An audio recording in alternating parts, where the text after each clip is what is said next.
خذ من اموالہم صدقۃ تطہرہم بہا وتزکیہم وصلی علیہم، کہ اللہ تعالیٰ ہمیں کہتا ہے کہ میرے نبی پہ درود پڑھو، فرشتوں سے کہتا ہے میرے نبی پہ درود پڑھو، اور خود بھی کہتا ہے کہ میں اپنے نبی پر درود بھیجتا ہوں۔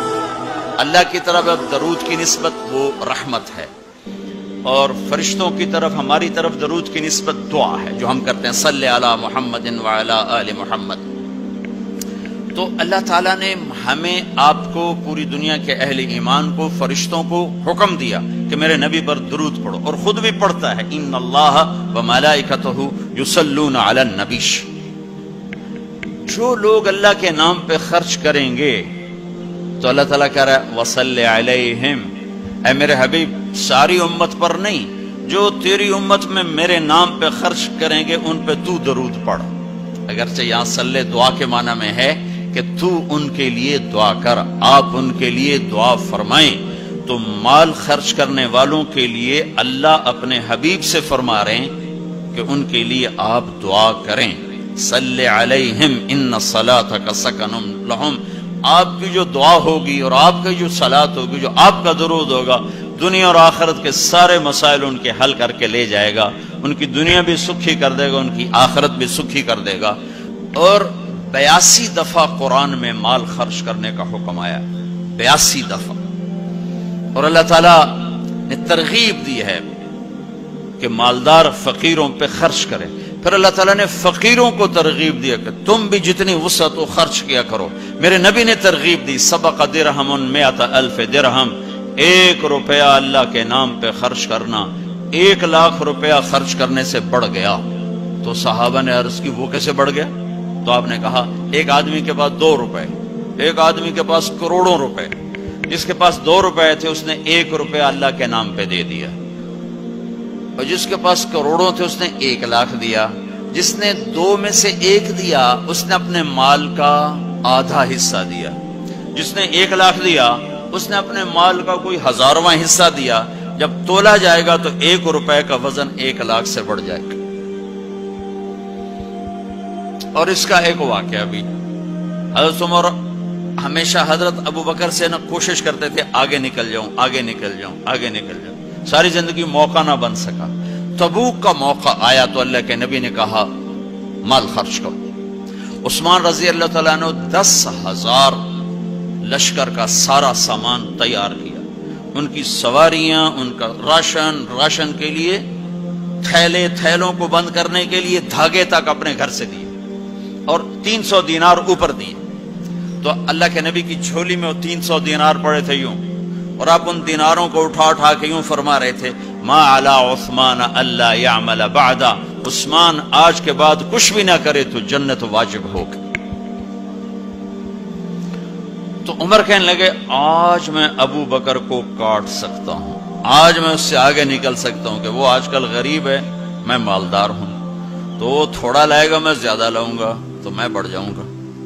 لہذا انہوں نے اپنے مال کا آدھا حصہ، آدھا گھر میں رکھا اور آدھا لے کر آئے۔ ابو بکر نے جھاڑو پھیر دیا، جو کچھ تھا وہ سارا سمیٹ کے لے آئے۔ جب دونوں پراپرٹی سامنے رکھی گئی تو حضرت عمر کی بہت زیادہ نظر آ رہی، ابو بکر کی بہت تھوڑی نظر آ رہی۔ لہذا حضرت عمر بڑے اطمینان میں کھڑے کہ آج جیت خطاب کے بیٹے کی ہے۔ میں قربان جاؤں، اللہ رسول تو جانتے ہیں کہ کون کیا کر کے آیا ہے، تو میرے نبی نے سوال ہی بدل دیا جو اس موقع کا سوال ہی نہیں۔ کوئی آدمی مسجد میں چندہ دینے جائے، مدرسے میں چندہ دینے جائے، کہا جی مول صاحب یہ 1 لاکھ روپیہ ہے مدرسے کے لیے، مسجد کے لیے۔ آگے مولوی صاحب کہیں پیچھے کتنے پڑے ہوئے ہیں، تو کہے گا یہ بھی واپس کرو، میں تو تھوڑی نیت ہے جو کوئی چکر لگتا ہے کہ تسی ٹھیکیدار ہو، مگر علی شاید ابھی پیچھے کتنے پے۔ یہ موقع کا سوال ہے ہی نہیں۔ مولوی صاحب کو چاہیے جی جزاک اللہ، یہ لیجئے رسید، بسم اللہ، پھر بھی موقع آئے تو دیتے رہیں۔ تو میرے نبی نے پوچھنا یہ تھا ابو بکر کتنا لائے ہو، عمر کتنا لائے ہو، اور یہی اس موقع کا سوال ہے۔ لیکن اللہ رسول جانتے ہیں کہ کس کے مال میں وزن زیادہ ہے، تو میرے نبی نے سوال بدل دیا، فرمایا عمر ما خلفتا، واہ وہ اللہ عمر پیچھے کیا چھوڑ کے آئے ہو؟ تو حضرت عمر تو وہیں دھڑم ہو گئے گا، با میں گیا، سوال سے ہی وہ پتا چلے گا، با میری کلی اڑ گئی وکٹ۔ عمر ما خلفتا یا ما ترکت لأہلک، یہ دونوں الفاظ ہیں، پیچھے گھر والوں کے لیے کیا چھوڑا؟ تو پہلے حضرت عمر بڑے جوش میں کھڑے تھے، پھر ایک دم ڈھیلے ہو گئے، کہنے با جی آدھا چھوڑا ہے آدھا لایا۔ پھر آپ نے کہا ابا بکر ما خلفتا یا ما ترکت لأہلک، ابو بکر تو پیچھے چھوڑ کے کیا آیا، بچوں کے لیے کیا چھوڑ کے آیا؟ تو انہوں نے کہا ترکت اللہ ورسول، میں تو اللہ اس کے رسول کو چھوڑ کے آیا ہوں، باقی سب کچھ لے آیا۔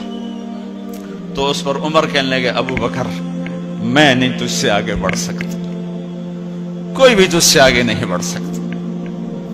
اور اگلی سنو، اپنے کپڑے بھی دے دیے اور ایک ٹاٹ تھا وہ پہن کر اس کو کانٹوں سے سی لیا۔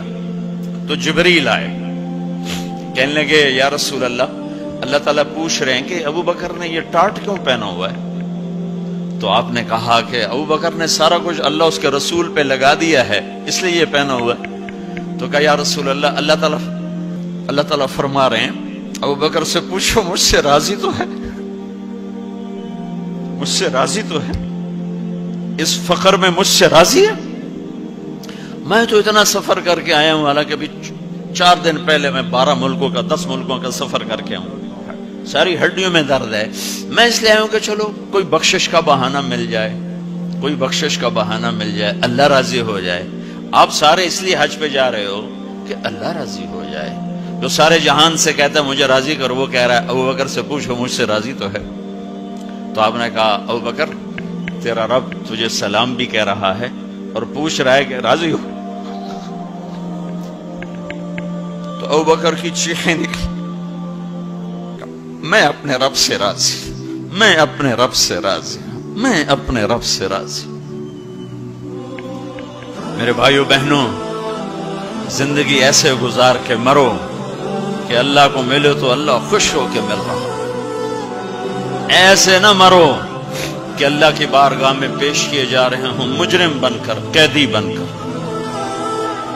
تو اللہ اس کے رسول نے مال لگانے پر زور دیا، اللہ چاہتا تو سب کو مال دے دیتا، کسی کو فقیر کسی کو مالدار، مالدار کا شکر کا امتحان لیا، فقیر کے صبر کا امتحان لیا،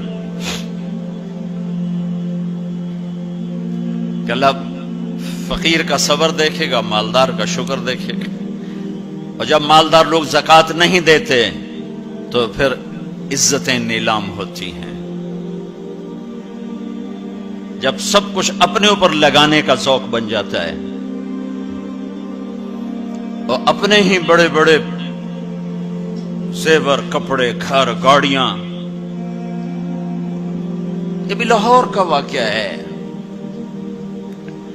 بیگم صاحب ڈرائیور کے ساتھ گئی ہیں اور واپسی پہ کہہ رہی ہیں اسلم ڈرائیور آج میری بڑی اچھی قسمت، وہ ساڑی میں نے لی تو میں سمجھ رہی تھی 1 لاکھ کی ہے، وہ تو مجھے 75,000 میں مل گئی، بڑی سستی مل گئی، خوش ہو کے ڈرائیور کو بتا رہی۔ تیسرے دن ڈرائیور کے بیٹے کا بازو ٹوٹ گیا، وہ آ کر کہتا ہے صاحب جی میری تنخواہ میں تو اس کا علاج ہو نہیں سکتا، تو مہربانی کر کے کچھ میری مدد کر دیں، اس کا علاج ہو جائے۔ تو صاحب کہتے ہیں اسلم تمہیں پتہ تو آج کل کاروبار بڑا مندہ ہے، تو میرے پاس تو گنجائش نہیں، میرا ایک ڈاکٹر دوست ہے میں اسے فون کر دیتا ہوں، وہ تمہاری مدد کر دے گا۔ جب اس طرح ہوتا ہے تو پھر ڈاکے، چوریاں، قتل و غارت شروع ہوتے ہیں۔ جب اس طرح ہوتا ہے تو مالداروں میں تکبر پیدا ہوتا ہے اور غریبوں میں ظلم پیدا ہوتا ہے۔ تو زکوٰۃ ایک بہت بڑا عمل ہے، 2.5% تو فرض ہے، اور زکوٰۃ دینے والا سخی نہیں اللہ کی بارگاہ میں،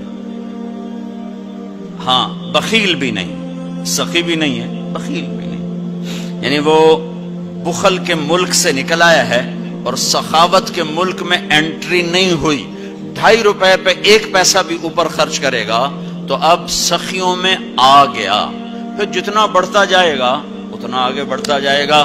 اور اللہ نے فرمایا مجھے میری عزت کی قسم جنت الفردوس میں بخیل داخل نہیں ہو سکتا۔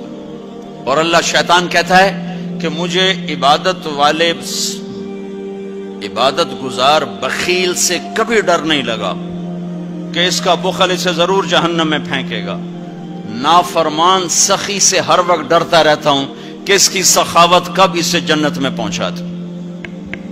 آپ نے سامری کا نام تو سنا ہوا ہے، قرآن میں بھی ہے، جس نے موسیٰ علیہ السلام کی قوم کو گائے کے بچے کی پوجا پہ لگا دیا، بچڑے کی۔ اللہ نے کہا سب کو قتل کرو، سارے پکڑے گئے، قتل کیے گئے، سامری بھی آ گیا۔ موسیٰ علیہ السلام نے کہا قتل کرو، جبریل آ گیا۔ موسیٰ، اللہ تعالیٰ کہہ رہے ہیں اسے قتل نہ کرو، یہ اپنی موت آپ مرے گا۔ تو موسیٰ علیہ السلام کہنے لگے جو سارے کفر کا سبب بنا، اسے کیوں چھوڑ رہے ہیں؟ تو اللہ تعالیٰ نے کہا سخی ہے، سخی کو قتل کرنا مجھے اچھا نہیں لگتا، چھوڑ دو، اپنی موت آپ مر جائے گا۔ کافر کو سخاوت قتل سے بچا گئی، جب ایمان والا کوئی مرد عورت سخی ہوگا تو اللہ کی بارگاہ میں کیسے اونچے مرتبے لے کر جائے۔